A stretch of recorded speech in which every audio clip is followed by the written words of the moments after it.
선한 사람 TV를 애청하고 계시는 국내외에 계시는 성도 여러분, 주의 이름으로 문안 인사드립니다. 오늘은 계속해서 9번째 고린도전서 13장 5절에 악한 것을 생각하지 아니하며, 여기 악한 것이라는 말은 헬란말로 카코스, 타인을 악하다고 비판하는 것은 모든 축복의 통로를 차단하는 것입니다. 도덕적으로 매우 못되고 나쁘며 품성이 몹시도 모질고 혹독하며 조금도 용서함이 없는 상태를 말합니다. 창세기 6장 5, 7절에 여호와께서 사람의 죄악이 세상에 가득함과 그의 마음으로 생각하는 모든 계획이 항상 악함 뿐임을 보시고 땅에 사람 지으셨음을 한탄하사 마음에 근심하시고 이르시되 내가 창조한 사람을 내가 지면에서 쓸어버리되 사람으로부터 가축과 기는 것과 공중의 새까지 그리하리니 이는 내가 그것들을 지으셨음을 한탄함이니라 하시니라. 이사야 55장 8절에 이는 내 생각이 너희의 생각과 다르며 내 길은 너희의 길과 다름이니라. 여호와의 말씀이니라. 사람의 생각이 전적으로 악하다고 했습니다. 인간은 자기 생각을 선하다고 하지만 성경 앞에서는 자기 생각을 포기하여야 합니다. 마태복음 7장 22, 23절에 그날에 많은 사람이 나더러 이르되 주여 주여 우리가 주의 이름으로 선지자 노릇하며 주의 이름으로 귀신을 쫓아내며 주의 이름으로 많은 권능을 행하지 아니하였나이까 하리니 그때 내가 그들에게 밝히 말하되 내가 너희를 도무지 알지 못하니 불법을 행하는 자들아 내게서 떠나가라 하리라. 주님 앞에서 나의 선이 옳았다고 받아주실 것으로 생각하지만 거절당하면 슬피 울며 이를 갈미 있을 것이라고 했습니다.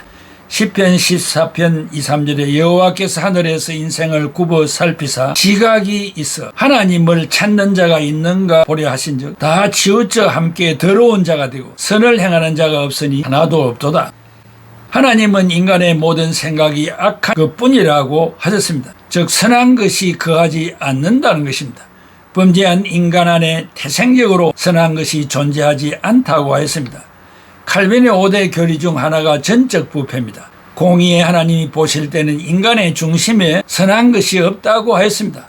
다만 예수 그리스도의 이름으로 행할 때만이 하나님이 선한 것으로 인정하여 주십니다. 이러한 사실을 깨달아 아는 자가 믿음이 있는 자입니다. 내가 선하다고 생각하는 사람은 믿음이 아닌 윤리 도덕군자의 행위 구원을 말할 뿐입니다. 그들의 선의 기준은 자기에게 있고 나아가 곧 자기가 하나님의 자리에 서 있는 것입니다.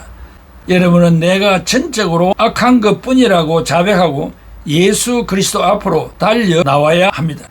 우리가 악한 생각에 끌려가면 사랑이 자리를 잡을 수가 없게 됩니다. 고린도 교회는 분열, 무질서, 성적 부도덕과 같은 많은 문제로 시달렸습니다. 바울은 그 모든 문제가 진정한 사랑이 없기 때문에 생겨난 것으로 결론 지었습니다. 특별히 고린도 교인들은 타인의 은사보다 자신의 은사가 더 중요하고 우월하다고 주장하면서 남을 깎아내렸습니다. 다른 사람을 비난함으로써 자신을 내세우려는 그릇된 품성은 개인은 물론 교회 공동체의 성장을 가로막습니다. 그런 태도가 습관으로 정착하는 순간부터 비판하는 영에 사로잡혀 늘 거만하고 냉소적인 품성을 지니게 됩니다. 사랑이 없이는 건강한 감정을 가질 수 없습니다. 우리는 늘 다른 사람의 장점이나 상황의 밝은 측면을 보려고 노력해야 합니다. 장점이 단점보다 하나라도 더 많다면 그 사람은 훌륭한 사람으로 평가해야 합니다. 타인을 비판하는 삶은 모든 축복의 통로를 가로막을 뿐만 아니라 온전한 사람이 될 수 있는 길을 차단하게 됩니다. 바울은 고린도 교회의 불미스러운 상황을 염두에 두고 이야기하고 있습니다. 파벌이 형성되고 분열이 일어나고 서로 시기하고 경쟁하며 우쭐거리고 교만을 부리고 약한 자들에게 무관심하고 무시하는 강한 사람들, 이 모든 것들이 한마디로 사랑의 결핍 때문이라는 것입니다. 그러한 사람들의 성장 과정을 보면 가정과 가문에서 소외당하여 두세 사람이 모이고 또한 어느 모임에 속하여도 늘 높은 자리만 생각하고 또한 사랑의 화합이나 배려의 정신을 찾아볼 수 없게 됩니다. 고린도 교회는 고린도전서 13장의 부정적인 것들만 생각하였기 때문에 바울은 악한 것을 생각하지 말라고 하였습니다. 그리고 마음의 상처를 받은 사건을 갚아주려고 무엇이든지 기억하지 말라는 것입니다. 그때그때 기도로 해결하고 사랑의 정신으로 상대하라는 것입니다. 다윗은 나이가 지긋하여 지은 시 중에 시편 37편 1절에 악을 행하는 자들 때문에 불평하지 말며 불의를 행하는 자들을 시기하지 말지어다. 이웃이 성공하고 잘되는 것을 볼 때 괜히 분노하고 어쩐지 심기가 불편해지는 경우를 말합니다. 특별히 사업가들은 더할 것입니다. 어떤 교회 목사님은 개척하여 온갖 노력을 다했지만 부흥이 찾아오지 않았습니다. 그런데 먼 거리가 아닌 가까운 곳에 있는 개척교회가 부흥되어 새로운 예배당을 건축하는 것을 보고 자신의 기도 내용이 온당하지 못함을 알면서도 그 교회가 망하기를 기도하였습니다.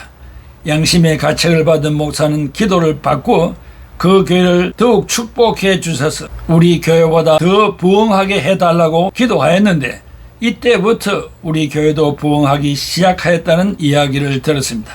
또한 개최 교회 안에서도 목회자들이 자신의 목회 야망을 채우기 위하여 교인들을 혹사시키고 교회에서 얻을 수 있는 이득은 다 챙기며 교인 숫자가 많아진 것을 목회 성공 비결이라고 그것을 가르쳐준다고 여기저기 집회에 다니는 목회자들을 보면 붕괴가 끓어오른다고 말하는 성도가 있습니다.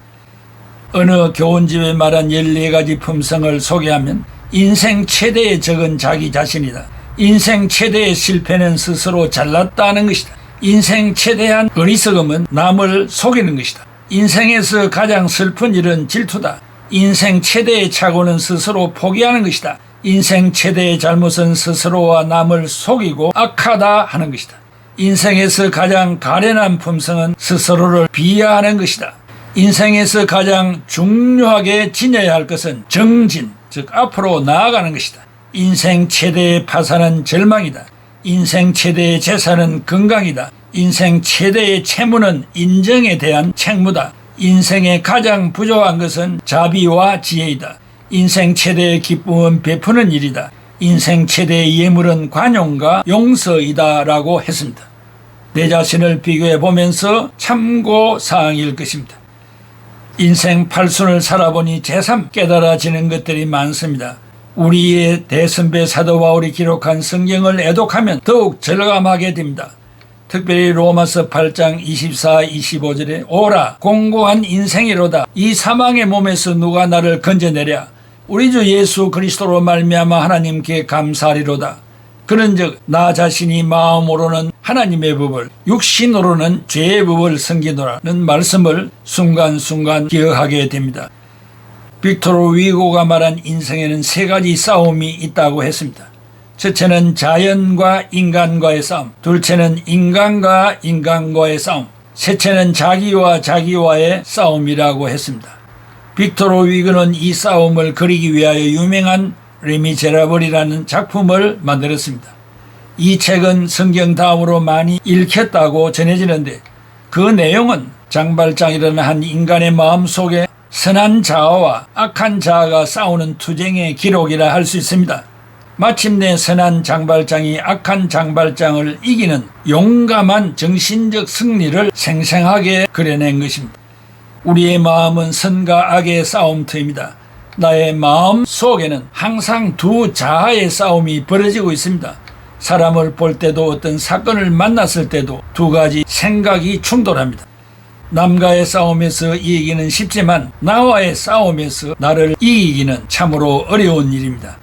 선한 자아와 악한 자아와의 싸움, 용감한 자아와 약한 자아와의 싸움, 참된 자아와 거짓된 자아와의 싸움, 진짜의 자아와 가짜의 자아와의 싸움, 이상적인 자아와 현실적인 자아와의 싸움, 본능적인 자아와 양심적인 자아와의 싸움, 이런 것들의 싸움이 쉬지 않고 계속되고 있습니다. 이 싸움은 나를 대신하여 싸워줄 수도 없습니다. 이것은 실존적 싸움입니다. 우리는 이 싸움에서 이기는 자가 진정한 인생의 용사가 될 수 있고 크리스찬으로서의 사명을 다한 자라고 할 수 있을 것입니다. 철학자 플라톤은 외치기를 인간의 최대 승리는 내가 나를 이기는 것이다 라고 했습니다. 지혜의 스승이라고 일컫는 노자는 말하기를 승인 자유력, 자성 자강, 즉 남을 이기는 자는 힘 있는 사람이고 자신을 이기는 자는 진정한 강자다라고 했습니다. 특별히 크리스찬들은 자기와 싸워서 이기는 자가 되어야 합니다. 자기를 운전할 수 있는 사람은 성령의 인도하심을 받는 자라고 확신할 수 있습니다. 자기를 이기려면 이길 수 있는 힘이 필요합니다. 그 힘은 인간의 능력으로 만들어지는 것이 아닙니다. 나와 같이 하는 성령님과 동행하는 것입니다. 바울도 공고한 인생이라고 말하였는데 여기에 공고하다는 말은 헬라말로 탈라이포스, wretched, 비참한 상태를 말합니다. 인생의 밑바닥에 깔려 어쩔 수 없는 비참한 상태를 말합니다. 비참한 사람의 마지막 부르짖음입니다. 결국 바울은 마지막 상태에서 두 손 들고 항복하여 우리 주 예수 그리스도로 말미암아 감사하리로다라고 부르짖은 것을 볼 때 별 수 없는 인간임을 알게 됩니다. 악한 것을 생각하지 않는 여러분들이 되기를 바랍니다. 왜냐하면 사랑이 자리 잡을 수 없기 때문입니다. 사랑하는 애청자 여러분, 이 말씀을 어떻게 들었습니까? 우리의 마음속에 하나님이 원치 않고 성경이 말하지 아니한 악한 생각들이 나를 지배하고 이끌어가는 이 사탄의 역사를 완전히 그때그때마다 물리치고 하나님이 기뻐하시는 뜻을 가지며 선한 양심을 가지고 살아가는 우리 애청자들이 다 되시기를 기원합니다. 기도하겠습니다. 고마우신 아버지 하나님, 은혜와 사랑을 감사합니다. 오늘도 말씀 주신 것을 감사하며 또 마음판에 새기고 성령님이 역사하시는 그 뜻을 따라 어려운 길이고 힘든 길이지만은 끝까지 주님의 손을 붙잡고 걸어가며 마지막 목적지까지 골인할 수 있는 우리 애청자들이 다 되게 하여 주시옵소서. 예수 그리스도의 이름으로 기도하옵나이다. 아멘.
주의 흘린 피로 죄를 씻어 주시고